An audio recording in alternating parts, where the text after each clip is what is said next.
ये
क्लास ठीक है। ये क्लास आवाज का बताइए।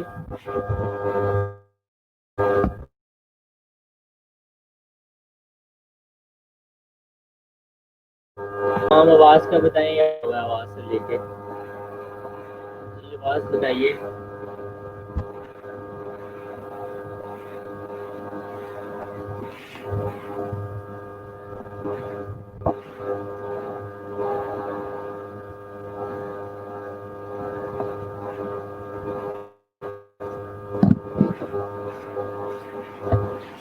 ये क्लास आवाज का बताएं।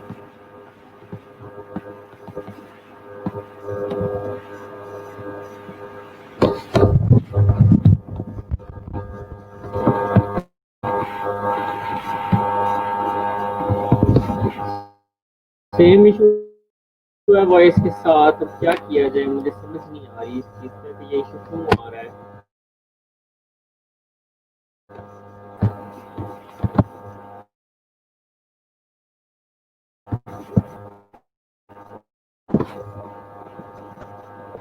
अच्छा, शोर है।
जी क्लास अब बताएं, अब कुछ फर्क है?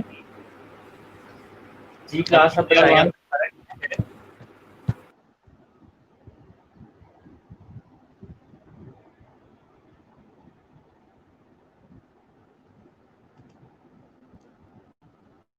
जी आवाज़ ठीक आ रही है अब आपको?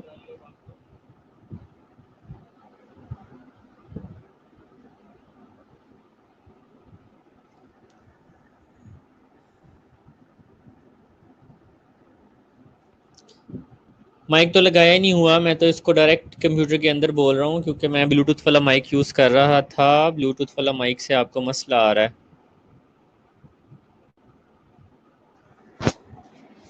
चलो शुक्र है अब थोड़ी बेहतर हुई है आवाज़ अगर तो।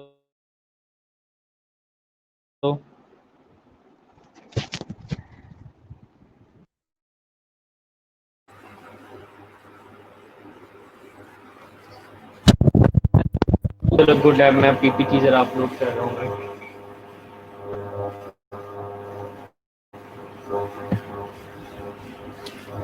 Now clear?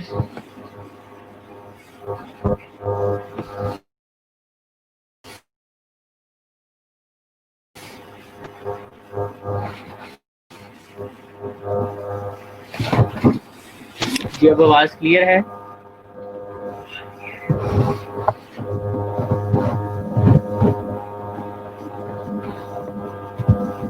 चलो यार शुक्र है। तो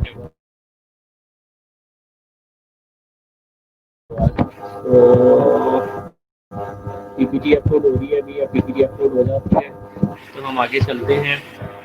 and first of all what we have here is हमारा जॉर्डन के फंक्शनल हेल्थ पैटर्न्स। तो इसको हमने डिस्कस करना स्टार्ट किया था जी। मैं इसको दोबारा से ओपन करता हूँ और आप लोगों के साथ शेयर कर देता हूँ।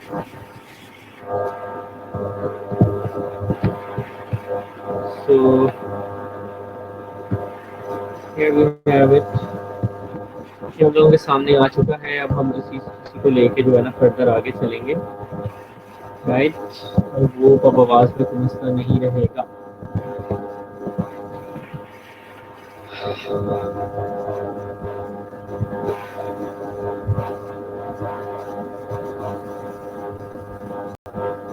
चलिए तो सबसे पहला जो हमारा पैटर्न है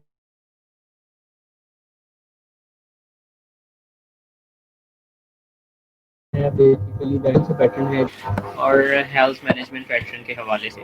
ठीक है, तो हेल्थ परसेप्शन का मतलब है हम हेल्थ को, अगर हमारे पास कोई पेशेंट आता है वो हेल्थ को किस तरह से परसीव कर रहा है, हेल्थ के बारे में उसको क्या कहना है, and well being and how health is manage, और हेल्थ किस तरह से मैनेज की जा कर रहा है वो अपनी। ठीक है, तो एग्जांपल्स हैं compliance with the medication regime, medicine लेता है या नहीं लेता है, use of self promotion activities such as regular exercise, annual checkups, regular exercise करता है कि नहीं करता, एनुअल अपना चेकअप करवाता है कि नहीं करवाता। तो ये सारी की सारी जो है हमारी हेल्थ परसेप्शन हेल्थ मैनेजमेंट में आ जाती है। दूसरा जो हमारा पैटर्न है that is about nutritional metabolic pattern. तो न्यूट्रिशनल मेटाबॉलिक पैटर्न में बेसिकली क्या है, nutritional metabolic pattern is about pattern of food and food consumption relative to metabolic needs and pattern indicator of local nutrient supply. तो हमें ये भी पता चलता है, तो न्यूट्रिशनल मेटाबॉलिक पैटर्न में हम देखते हैं कि न्यूट्रिशन का उस बंदे उस पेशेंट के ऊपर, उस क्लाइंट के ऊपर क्या असर हो रहा है, स्किन कैसी है, टीथ कैसे हैं, हेयर्स कैसे हैं, नेल कैसे हैं, म्यूकस मेम्ब्रेन का क्या हालात है, और हाइट और वेट उसका किस तरह का है। अगर ये according to age, according to gender जो है वो ये चीज़ें ठीक हैं तो डेफिनेटली वो क्या होगा, उसका ये जो मेटाबॉलिक पैटर्न है ठीक है। अगर ये ठीक नहीं है तो डेफिनेटली प्रॉब्लम। तो ये स्किन से हमें पता चल जाता है बहुत सारी चीज़ों का, टीथ से पता लग जाता है, हेयर कलर से पता लग जाता है कि हाँ जी प्रोटीन वगैरह की डेफिशिएंसी तो नहीं है, किसी न्यूट्रिएंट की डेफिशिएंसी तो नहीं है। पैटर्न इज अबाउट एलिमिनेशन, तो उसमें वो कहता है pattern bowel bladder and skin. Bowel bladder skin का क्या क्या हालात है, include client perception of normal function, और नॉर्मल फंक्शन किस तरह से चल रहा है, फ्रीक्वेंसी ऑफ बाउल मूवमेंट्स, कितनी बाउल मूवमेंट्स की हैं दिन में उसने या within your shift, voiding pattern, urine कितनी दफ़ा पास किया है और किस तरह से यूरिन आ रहा है, उसको बर्निंग के साथ तो नहीं आ रहा, स्केंटी तो नहीं आ रहा, कम तो नहीं आ रहा, पेन ऑन यूरिनेशन तो नहीं है, appearance of the urine and stool किस तरह का है, कलर क्या है, कंसिस्टेंसी क्या है, तो ये भी हमें बहुत सारी ब्लाइंड की प्रॉब्लम्स के बारे में बता देता है। ठीक है जी, उसके बाद जो हमारा नेक्स्ट क्वेश्चन आता है उस क्वेश्चन को हम कहते हैं एक्टिविटी एक्सरसाइज क्वेश्चन। ये फिर हो गया।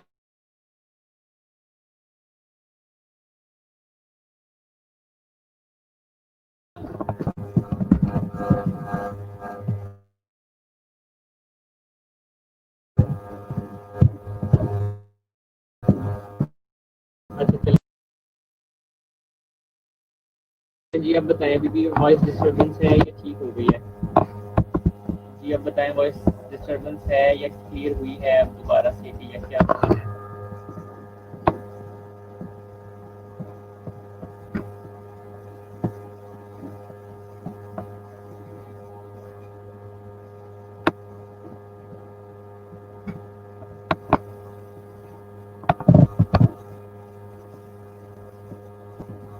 अच्छा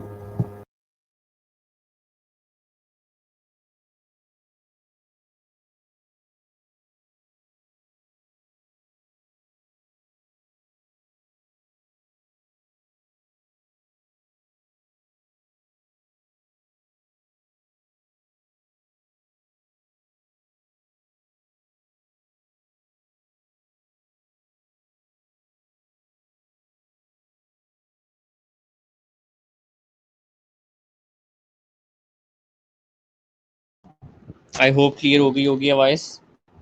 तो हम आगे चलते हैं जी अब। So next we have activity exercise pattern. तो activity exercise pattern of exercise activity layer and recreation के लाइफ को किस तरह से गुजार रहा है, एक्सरसाइज कर रहा है,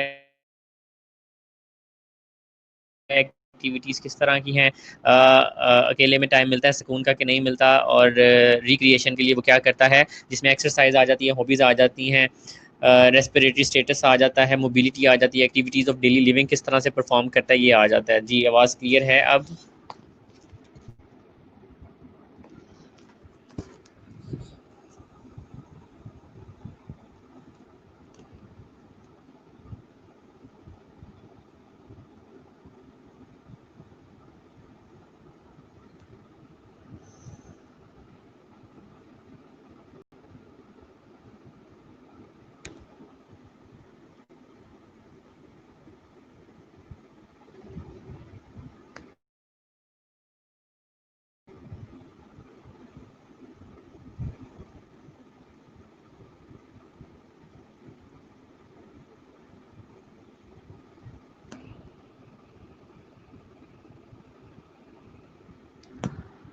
जी ठीक है। So next is cognitive perceptual, और कोग्निटिव परसेप्चुअल में sensory perceptual and cognitive pattern आ जाता है। तो इसमें आप अपनी हिस्सें जो हैं, जो आपकी सेंसेस हैं, उनको चेक कर लेते हैं और कुछ हायर फंक्शंस को चेक कर लेते हैं, vision, hearing, taste, touch, smell, pain, perception and management, cognitive function such as language, बोलता कैसे है, मेमोरी किस तरह की है, और डिसीजन मेकिंग वगैरह किस तरह की है। तो ये डिफरेंट क्वेश्चंस पूछ के ये चेक की जाती है। Next sleep and rest pattern. तो स्लीप एंड रेस्ट पैटर्न जो है, इसमें वो किस तरह से रिलैक्स करता है, नींद किस तरह की है, क्वालिटी कैसी है नींद की, नींद ठीक से आती है, क्वांटिटी कैसी है, कितनी देर सोता है, स्लीप के लिए कोई चीज़ तो इस्तेमाल नहीं करनी पड़ती, जैसा क्योंकि मेडिसिन वगैरह इस्तेमाल तो नहीं करनी पड़ती, रूटीन रूटीन्स क्लाइंट्स यूजेस, और रूटीन किस तरह की है रेस्ट के हवाले से।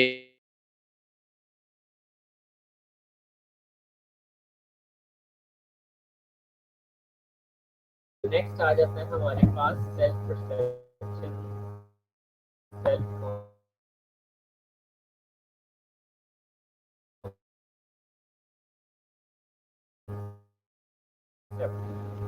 उसकी सेल्फ परसेप्शन।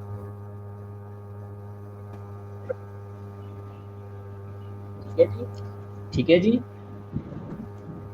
जी ठीक है।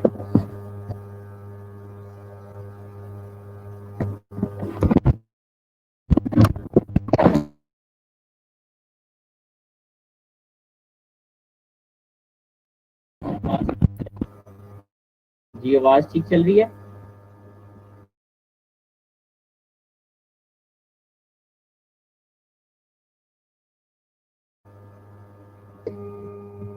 चले हमारे पास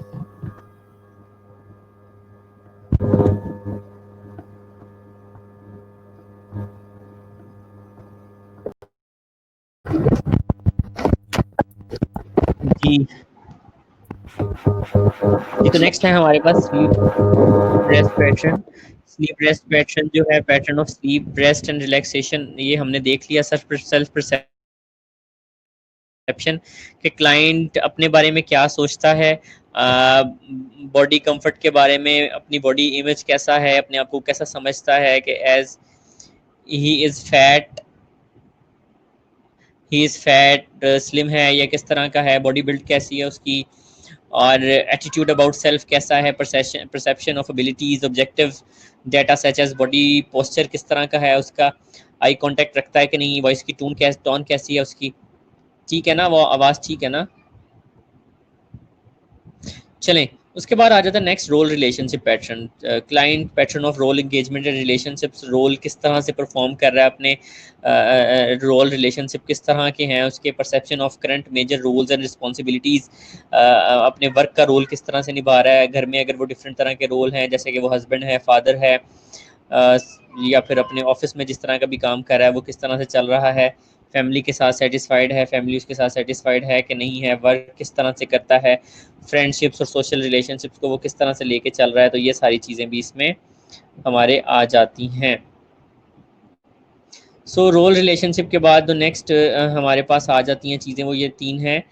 सेक्सुअल रिप्रोडक्टिव पैटर्न है, pattern of satisfaction and dissatisfaction with the sexual pattern. Reproductive pattern किस तरह का है, number of histories of pregnancies, female होने की सूरत में child birth, difficulty with the sexual functioning और experience, satisfaction with the sexual relationship कैसी है, ये हम पूछ लेते हैं। coping and stress tolerance, general coping pattern and effectiveness of the pattern in term of stress and tolerance, stress को किस तरह से लेके चलता है, client usual manner of handling stress, client stress को किस तरह से मैनेज करता है, अवेलेबल सपोर्ट सिस्टम किन लोगों से शेयर करता है जाके, परसीव्ड एबिलिटी टू कंट्रोल और मैनेज सिचुएशंस, क्या उसके अंदर कोई एबिलिटी है, क्या वो क्या समझता है कि वो स्ट्रेस डिफरेंट चीज़ों को मैनेज कर सकेगा कि नहीं। उसके बाद लास्ट पैटर्न है जी वैल्यू बिलीफ का, pattern of value belief including spiritual and goals that guide client choices or decisions, religious affiliations,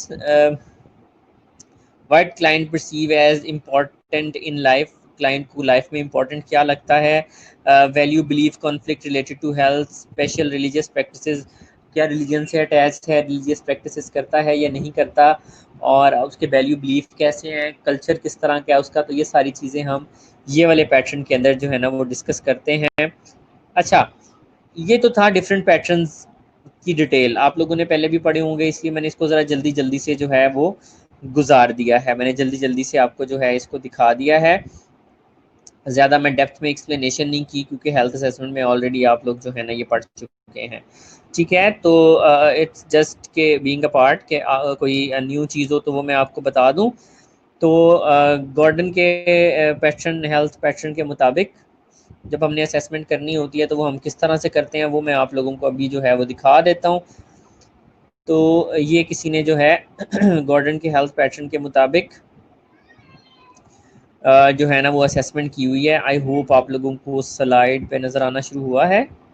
हाँ जी, हो गया होगा जी, स्लाइड पे नज़र आना शुरू। सो ये जो है गॉर्डन के फंक्शनल हेल्थ पैटर्न के मुताबिक असेसमेंट की गई है जी। तो ये मैं आपको एक सैम्पल दिखा रहा हूँ। तो आप लोगों ने भी इसी तरह से जो है गॉर्डन के फंक्शनल हेल्थ पैटर्न के मुताबिक असेसमेंट परफॉर्म करनी है। जी नज़र आ रहा है आपको? जी क्लास नज़र आ रहा है?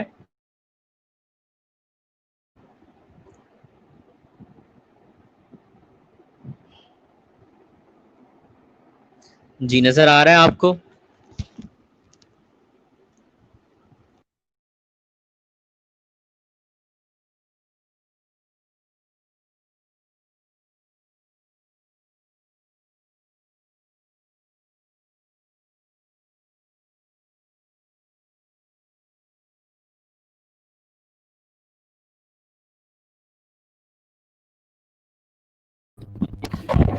आ रहा है। तो नेक्स्ट है, मॉडर्न पूछना सकते हैं, इसकी डेफिनेशन लिखी हुई है। अच्छा, तो इस तरह से की जाती है general appearance. Definitely this is not part of Gordon pattern, लेकिन आप डेफिनेटली लिख लेते हो। नेक्स्ट उसने यहाँ पे किया गया है health perception health management pattern. तो health management health perception pattern जो है ये यहाँ पे असेस किया गया है। Rarely visit a doctor to have a checkup and seek for medical assistance. तो ये उससे सवाल पूछा गया, उसने जवाब दिया यूजेस हर्बल मेडिसिन की तरफ, हकीमों की तरफ उसका ज़्यादा रुझान है। By and take over the counter drug इस्तेमाल करता है। When sick goes to the general practitioner और just wait for the sickness to heal. वो जनरल फिजिशियन के पास जाता है या फिर इंतजार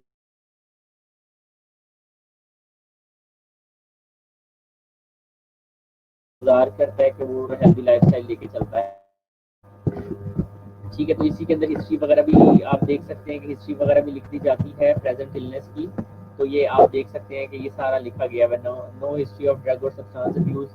प्रेजेंट कंप्लेन क्या है, 3 months before patient was healthy when he developed low fever. तो ये जैसे हम हिस्ट्री लेते हैं और उसके अकॉर्डिंगली हमने खुद नोट डाउन करना होता है। नेक्स्ट आप न्यूट्रिशनल पैटर्न देख सकते हैं। तो न्यूट्रिशनल पैटर्न में ईट मोर और फ्रूट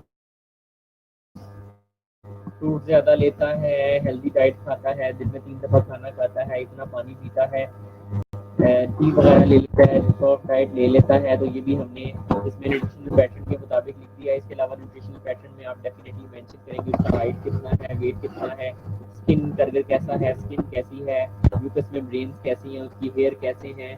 तो ओवरऑल उसका हमें पता चल जाता है। नेक्स्ट आप एलिमिनेशन पैटर्न देखते हैं, तो यहाँ पे लिखा हुआ है कि बर्निंग यूरिनेशन है, आईसीयू फोलिक एसिड पास किया गया है, वॉमिटिंग किया उसने, डेफिकेट वन डे, कॉन्स्टिपेशन वगैरह नहीं है, डायरिया वगैरह नहीं है। तो ये हमने यहाँ पर इस तरह से ऐसा लिख देना होता है। ठीक है, तो ये आप देख सकते हैं। सब में डिफरेंट क्वेश्चन दिए गए हैं। तो दैट्स हाउ हम जब पेशेंट की असेसमेंट करते हैं तो उसका पैटर्न जो है वो इस तरह से लिखते हैं। तो वैल्यू क्लिप में लिख सकते हैं patient is Muslim and goes to mosque to appropriate most of the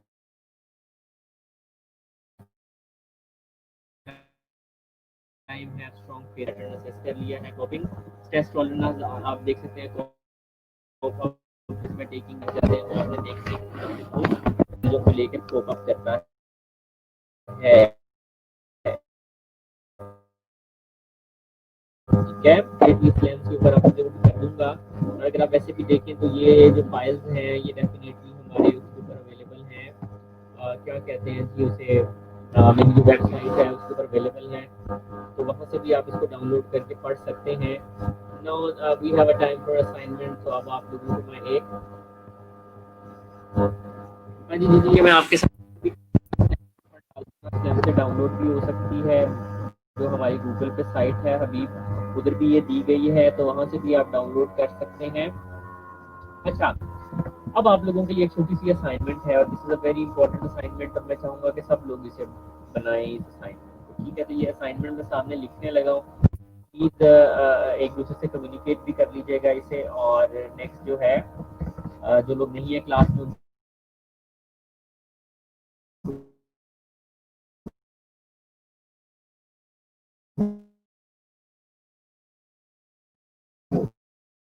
डाल दीजिएगा असाइनमेंट बहुत।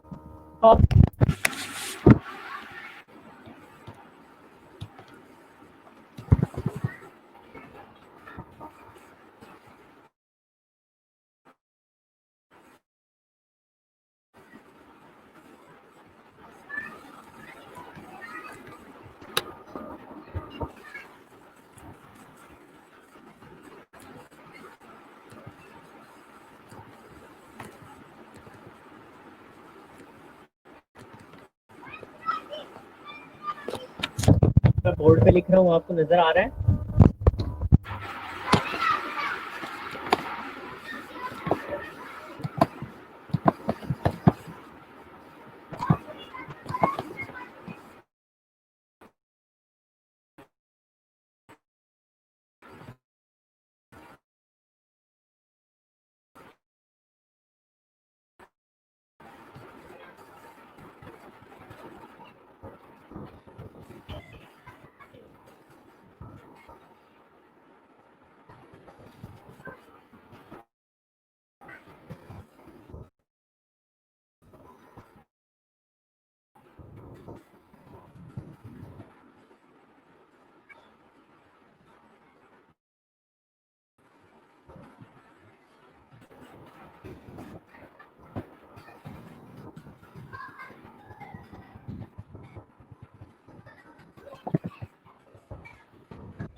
असाइनमेंट है, नजर आ रही होगी, अगर नजर आ रही है तो प्लीज मुझे जरा बता दें कि आपको असाइनमेंट जो है वो नजर आ रही है। हरियप जी, हरियप बताइए।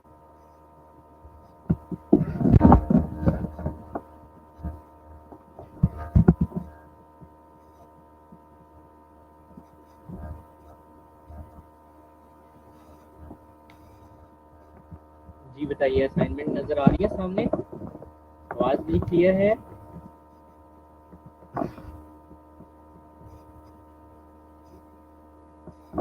जी असाइनमेंट नजर आ रही है सामने, आवाज क्लियर है मेरी?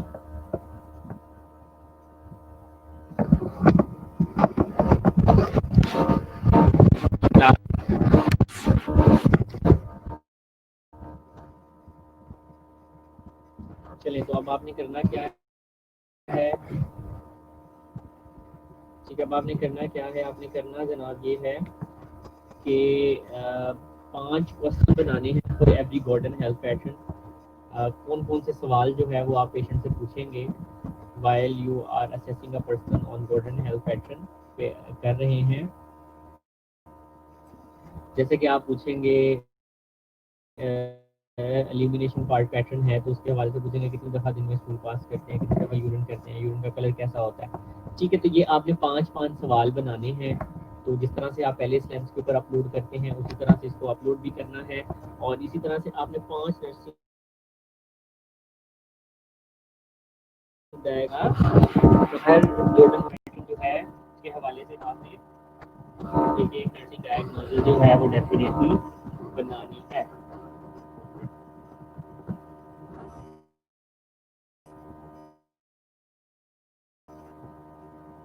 ठीक है जी, 5 नर्सिंग डायग्नोसिस हर पैटर्न की बनानी है। मतलब अगर 11 को 5 से ज़रब दें तो कितने नर्सिंग डायग्नोसिस? सही है।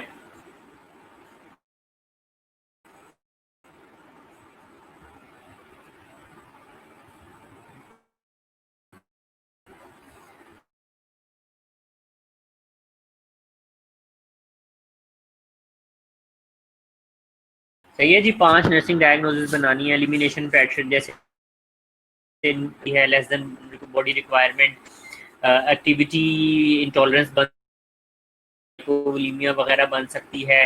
ठीक है,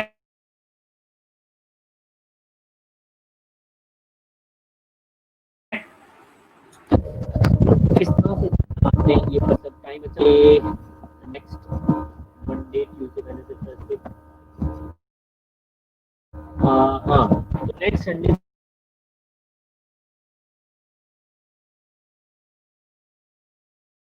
तक का आप टाइम मतलब ये जो संडे गुजर जाएगा इससे जो नेक्स्ट संडे आएगा मंडे डेट दे।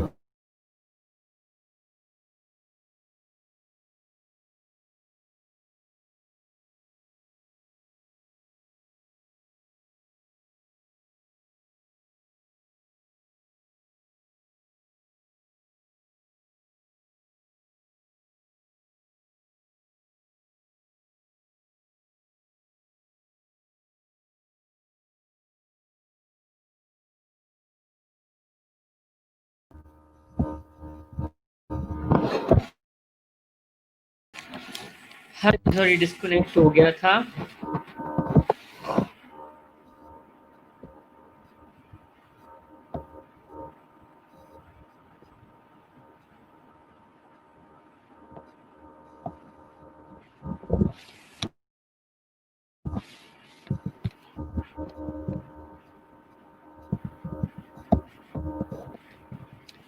फिर से क्या आवाज, क्या हुआ है?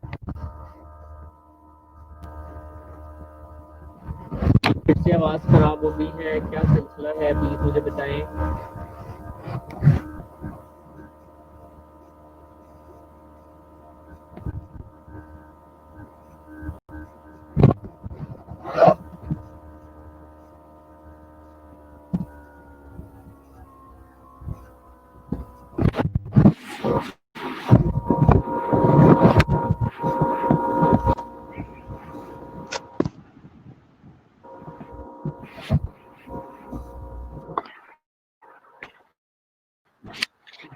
जी क्लास।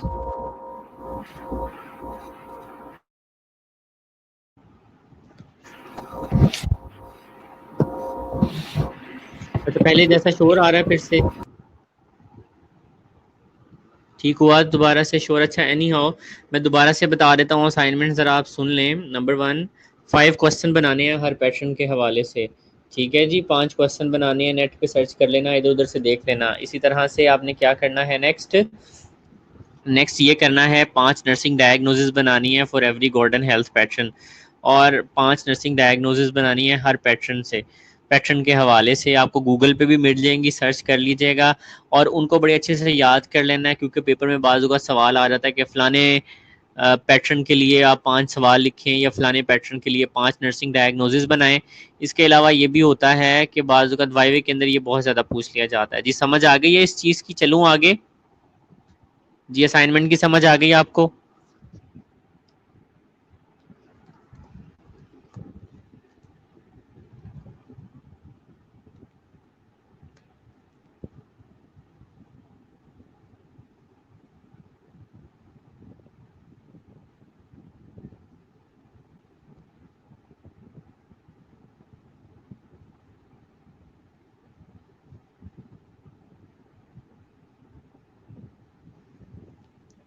ठीक है जी, चलें एनी हाउ हम आगे चलते हैं।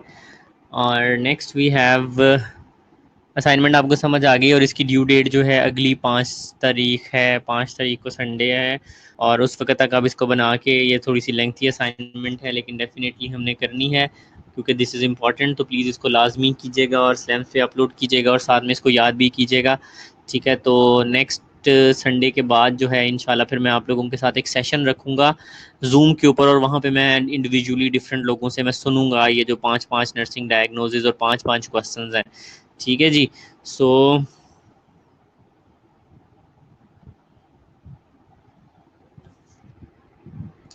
जी हीरा, बिल्कुल जी, जो साइको सोशल डिलेमा वाली चीज़ें हैं वो अपनी असाइनमेंट से आप बिल्कुल याद कर सकते हैं, बल्कि याद करनी भी हैं, दूसरा पीपीटी से याद कर सकते हैं।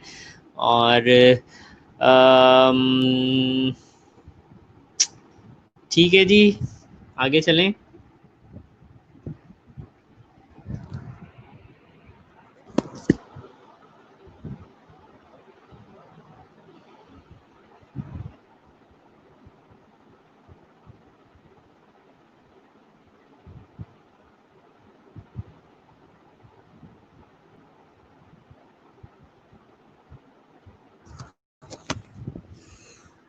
अच्छा यार, आप लोग अब ज़रा 10 मिनट्स की ब्रेक कर लो, नमाज वगैरह पढ़ लो। ठीक है, और 10 मिनट की ब्रेक देता हूँ और 10 मिनट के बाद हम नया टॉपिक जो है वो इंशाल्लाह ताला स्टार्ट करते हैं। So you can have 10 minute break now. अब आपको 10 मिनट की ब्रेक है। 4:34 हुए हैं और 4:45 तक आप लोगों ने वापस आ जाना है, तो take a break. So take care. जल्दी से जो है ना ब्रेक करें, नमाज़ पढ़ें और फिर हम वापस आते हैं।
हाँ जी, अस्सलाम वालेकुम। क्लास ले रहा हूँ। बाय।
जी क्लास टाइम इज ओवर।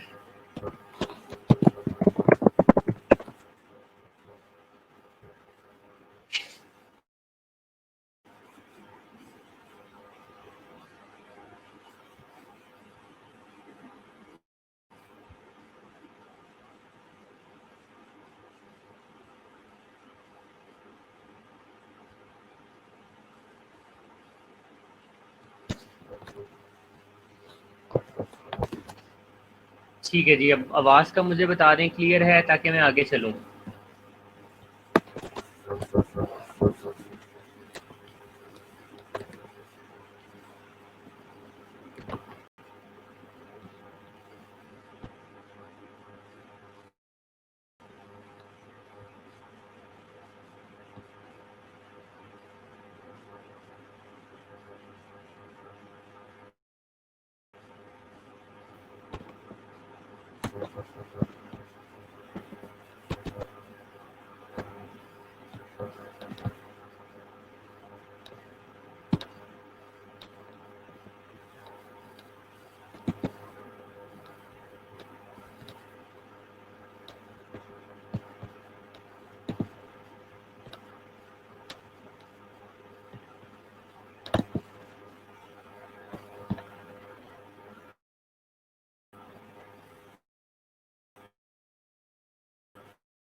चलें ठीक है जी, तो अब हम जो नेक्स्ट चैप्टर स्टार्ट करने जा रहे हैं उसका नाम है जी एसिड बेस इम्बैलेंस।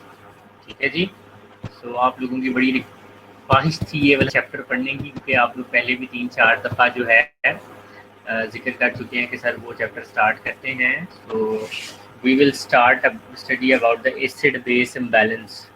ठीक है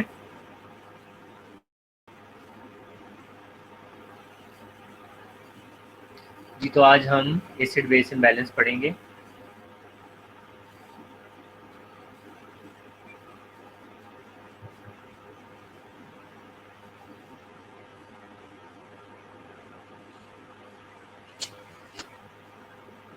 जी, तो कोई मुझे बताएगा कि एसिड बेस इम्बैलेंस क्या होता है? जी, एसिड बेस इम्बैलेंस क्या होता है जी, अब आपने मुझे बताना है। What is the meaning of acid base imbalance? ये एसिड बेस इम्बैलेंस का क्या मतलब है जी? तो आप लोग स्टार्ट करें कमेंट करना और बताएं एसिड बेस इम्बैलेंस क्या होता है, फिर हम आगे चलते हैं जी।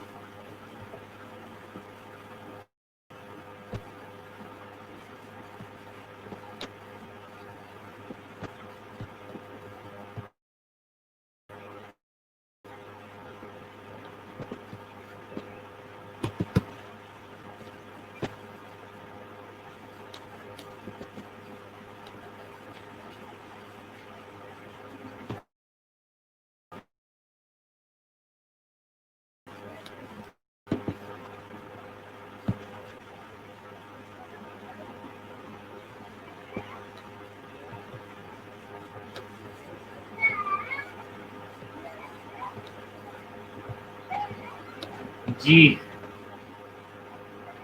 Waiting for your answers, hurry up.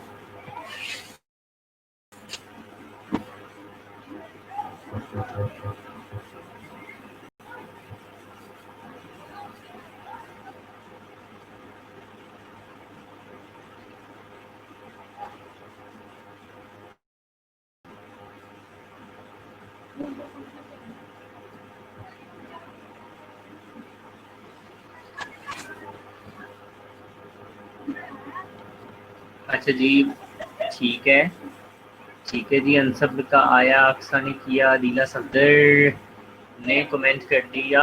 ठीक है जी, ऑल राइट हो गया।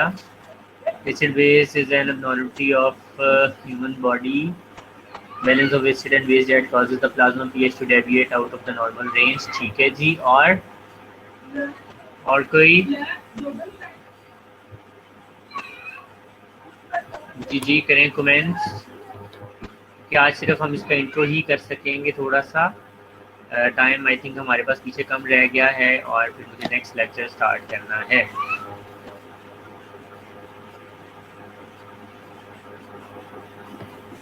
ठीक है, चलें, आप सबने तकरीबन सही बता दिया। अब आपने मुझे ये बताना है, आपको क्या लगता है कि हम इस चैप्टर में क्या क्या पढ़ेंगे, क्या क्या पढ़ने जा रहे हैं जी इस चैप्टर के अंदर हम? जी क्लास,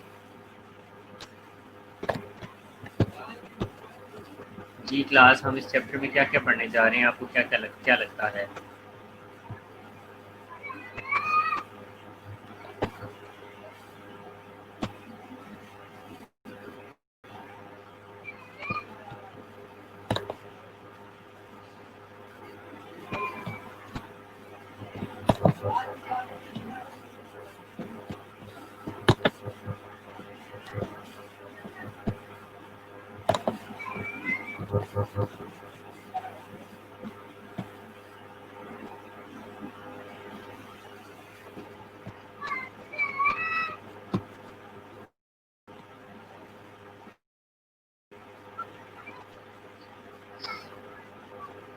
ठीक है, इसमें हम थोड़ा सा पहले एसिड बेस के बारे में देखेंगे, देन हम देखेंगे कि नॉर्मल बैलेंस एसिड बेस का कैसे रखा जाता है, उसके बाद हम देखेंगे अब नॉर्मेलिटीज़ कौन कौन सी होती हैं, और बिल्कुल एंड पे जाके हम फिर ज़रा एबीजीज़ की इंटरप्रिटेशन के बारे में पढ़ेंगे कि एबीजीज़ को हम किस तरह से इंटरप्रेट करते हैं।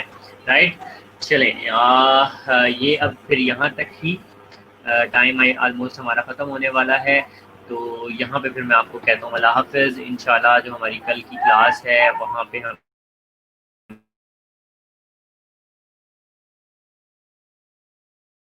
चीज़ों को कंटिन्यू करेंगे। आई थिंक कल हमने तो बिल्कुल नर्सिंग प्रोसेस वगैरह जो है वो किस करते हैं। Good bye, take care of yourself, bye bye. ठीक है, कुछ सवाल है तो पूछ लें यहाँ पे इससे पहले कि मैं इसको क्लोज करूँ।